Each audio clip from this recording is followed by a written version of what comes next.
Hola, sean todos bienvenidos a un nuevo episodio de Bifurcados. En el día de hoy hablaremos sobre una novela corta, hito de la literatura latinoamericana. Hablaremos sobre Pedro Páramo de Juan Rulfo. Bueno, Pedro Páramo, como tú ya dijiste, es un libro muy conocido. Vamos a empezar haciendo un resumen muy cortito. El libro empieza con Juan Preciado, que dice que está yendo a Comala a buscar a su padre, que es Pedro Páramo. Y bueno, llega al pueblo, se cruza con diversas personas y a partir de cierto momento se da cuenta que todas las personas que están en Comala en realidad están muertos, ¿no? Son como espíritus, digamos, y eh, entonces sigue avanzando la novela, intercalando con la historia de Pedro Páramo, del pueblo, de todo el pasado de los personajes.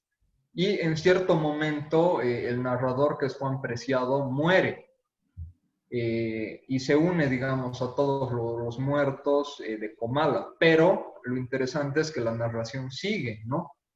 Eh, y bueno, a medida que la narración avanza, Juan Preciado se va enterando también de la historia del pueblo, de Pedro Páramo, etcétera, ¿no?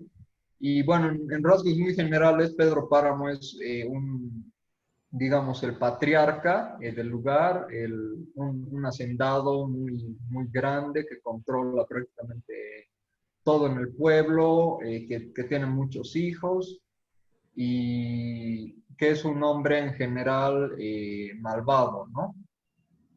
Eh, bueno, yo creo que ya con esto podríamos entrar un poco al análisis del libro. De lo que nosotros vamos a hablar es un poco, tal vez no tanto del contenido del libro, que también obviamente da mucho para hablar, sino un poco de las formas, que yo creo que es algo muy interesante en este caso y muy diferente a otras novelas, ¿no? Y justamente yo creo que es lo que le da este toque especial a Pedro Páramo. Eh, un tema importante aquí es que la novela está estructurada en fragmentos no ordenados linealmente ni temporalmente, que corresponden a diversos momentos y a las perspectivas de diferentes personajes. E inclusive en determinados momentos no se sabe de quién es la voz narradora en ese fragmento determinado, ¿no? Entonces yo creo que aquí lo interesante es que se le exige, digamos, un rol activo al lector para que él de alguna manera vaya armando la historia cronológicamente en base a estos fragmentos, ¿no? Eh, otro tema que yo creo que también es muy interesante es cómo en Pedro Páramo se podría decir que es una novela de fantasmas, pero no una novela de fantasmas como las que siempre conocemos, ¿no? Donde el fantasma, digamos, es una figura de contraste que es el que asusta, digamos, a los vivos, en una casa embrujada, no sé, ¿no? En este caso, todos están muertos y más bien en un inicio la figura de contraste se podría decir que es Juan Preciado, porque está vivo justamente, pero a partir de determinado momento todos en el libro en realidad están muertos, ¿no? Son como murmullos, ¿no? Um, Finalmente, yo creo que en general se puede decir que lo que le da el interés a esta novela es esa permanente sensación de incertidumbre que se genera en el lector porque no sabes qué realmente eh, está pasando, qué es lo que ya ha pasado, algunas cosas se repiten. La concepción del tiempo, digamos, es circular en esta novela, no es lineal, ¿no? Algunas cosas vuelven a suceder. Es como si todo estuviera sucediendo en el presente, aunque en realidad ya ha pasado, ¿no? Sí, la narrativa, como dijiste, es excelente y eso es lo que más me llama la atención de esta novela.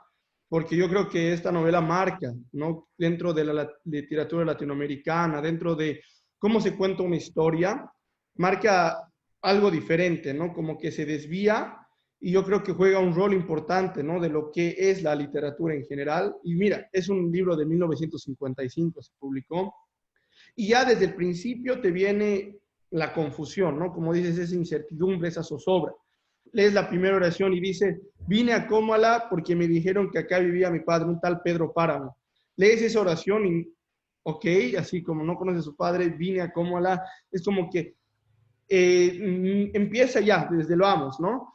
Y luego hay muchas partes que siempre me gustó cómo juega con lo de la vida y la muerte, lo de los murmullos, por ejemplo. Vamos, cuando muere Juan Preciado, me encanta la parte de que dice que se ahoga, ¿no? Y esa parte es como que pasa de lo que, como tú dijiste, que está viviendo en un mundo de muertos, tal vez, a él formar parte de ese mundo, ¿no? Y me gusta esa transición y cómo se juega, digamos, con las dos partes, con la parte de los vivos, los muertos, la narración circular, que de la nada, un momento estás escuchando a Pedro Páramo, y siento que la narración lo hace excelente este libro, la zozobra más que nada, como dijiste, incertidumbre, Juan Preciado, son partecitas pequeñas que logran englobar una gran historia. Tal vez no estamos hablando tanto de las partes, ¿no?, específicas, pero yo creo que formó una pauta, ¿no? Igual me acuerdo que después de esto vi como hace tiempo, hace como unos 2 meses, que se hablaba sobre qué camino tiene que seguir la literatura latinoamericana, ¿no? Y antes de este libro, en la literatura latinoamericana eran muchas historias, ¿no?, lineales. Eran historias lineales que seguían una historia fija. Pero siento que esto marca que todos tienen que reinventarse, ¿no? Los autores, todo tiene que ser diferente, se tiene que jugar con las voces. Normalmente mucho se juega con las voces, pero no se jugaba con esto de los vivos y los muertos, de los murmullos, de lo que pasa, de lo que no es verdad, no sé. Y siento que marca como pone una vara muy alta Juan Rulfo para todo lo que es la literatura latinoamericana. Eh, a ver, algo de lo que has dicho que yo creo que es importante es justamente este tema de los murmullos. Eh, yo creo que hay que explicar un poco que a lo largo de la novela, todos estos fragmentos que son contados, todas estas voces, en realidad parecen, bueno, son inconexas, pero al mismo tiempo en algunos momentos parecen como irse desvaneciendo, como que no tienen relación mucho con lo que está pasando, que realmente son como murmullos, ¿no? Yo creo que eso es algo importante. Otro tema igual que mencionaste es la primera frase de la novela. Yo creo que junto con el inicio de Cien años de soledad y quizás de algunas otras novelas, es de las primeras frases más conocidas y más importantes de la literatura latinoamericana, ¿no? La frase final, igualmente, en la que Pedro Páramo se derrumba, yo creo que es igual un gran final, ¿no? Eh, y respecto a esta frase inicial, que dice, vine a Comala porque me dijeron que acá vivía mi padre, un tal Pedro Páramo. Ya te da, digamos, una pista de lo que va a ser la novela, porque dice, vine a Comala, no fui a Comala. Significa que el narrador está en Comala, ya está, ¿no? Ahí. Y se establece el motivo principal, que es la búsqueda de Pedro Páramo, que es el padre, eh, que es justamente un tema también central en la novela. Y bueno, finalmente me parece importante mencionar cómo, bueno, no sé si se podría decir que se inaugura con esta novela un género, digamos, de una literatura fantástica, pero no basada tal vez tanto en artificios sobrenaturales, mágicos, ¿no? Es en realidad bastante simple la lógica, ¿no? Llega a un pueblo donde todos están muertos. No es que entras a una casa embrujada donde pasan cosas raras, etcétera, sino es justamente todo lo contrario. Es una novela donde todos son fantasmas. pero también yo creo que no sé si esta novela tal vez sea accesible, digamos, a personas no latinoamericanas, un poco por esta sensación de cercanía con los muertos, ¿no?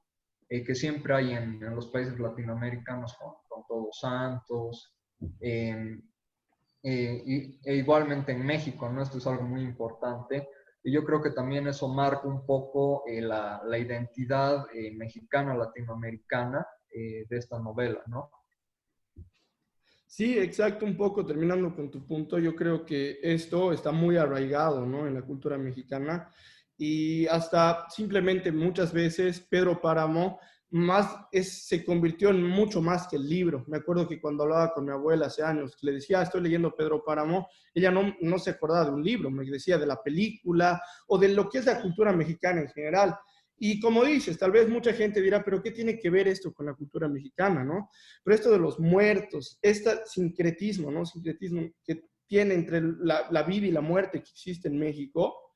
Y más que nada, igual los personajes, el norte de México, todos estos personajes que te van hablando un poco de su cultura, las casas, no sé, las chozas, todo esto, tal vez no es la manera más, no es como te lo cuenta, no sé, Víctor Hugo de París, ¿no? No es como algo tan detallista, pero siento que a su manera logra mostrar mucho, mucho, mucho de lo que es México, de lo que es nuestra cultura, ¿no? De lo que creemos, de lo que entre los vivos y los muertos hay algo más, ¿no? Algunos lo llaman purgatorio, otros lo dicen donde se encuentran, ¿no? Los vivos y los muertos, todos santos lo llaman a nosotros.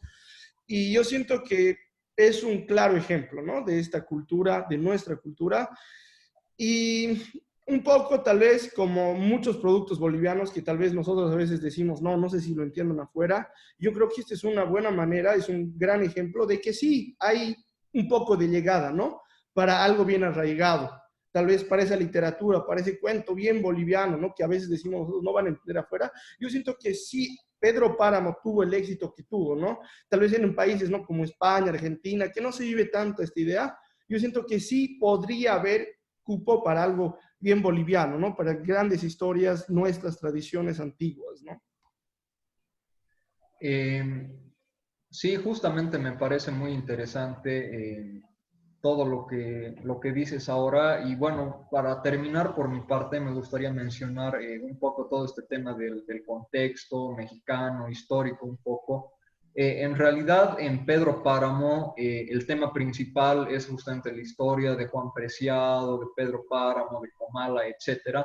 Pero como un telón de fondo, se podría decir, se maneja todo el tema de la Revolución Mexicana, la Guerra Cristera, la religión, en general México, la pobreza, un pueblo pequeño, un patriarca, un terrateniente, etcétera. Todos estos temas se tocan de refilón, digamos, pero yo siento que también le dan ese carácter único a la novela, ¿no? Porque en sí no es una novela histórica, digamos, pero tampoco deja de tener todo ese subcontenido que lo ubica en un tiempo y en un lugar determinado, ¿no?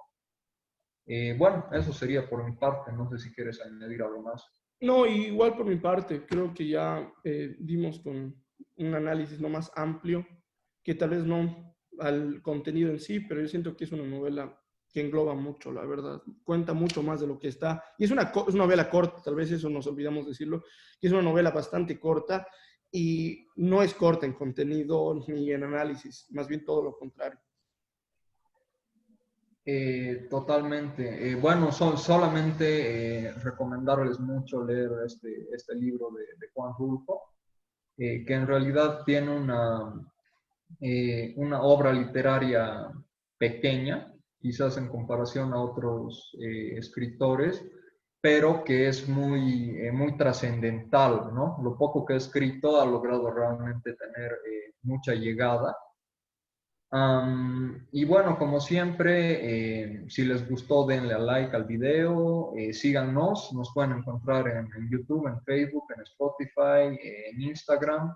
Si tienen alguna recomendación, nos lo pueden dejar en comentarios. Siempre estamos hablando sobre literatura, sobre música, sobre cine. Y Bueno, eso sería por el día de hoy. Gracias. Chao. Chao.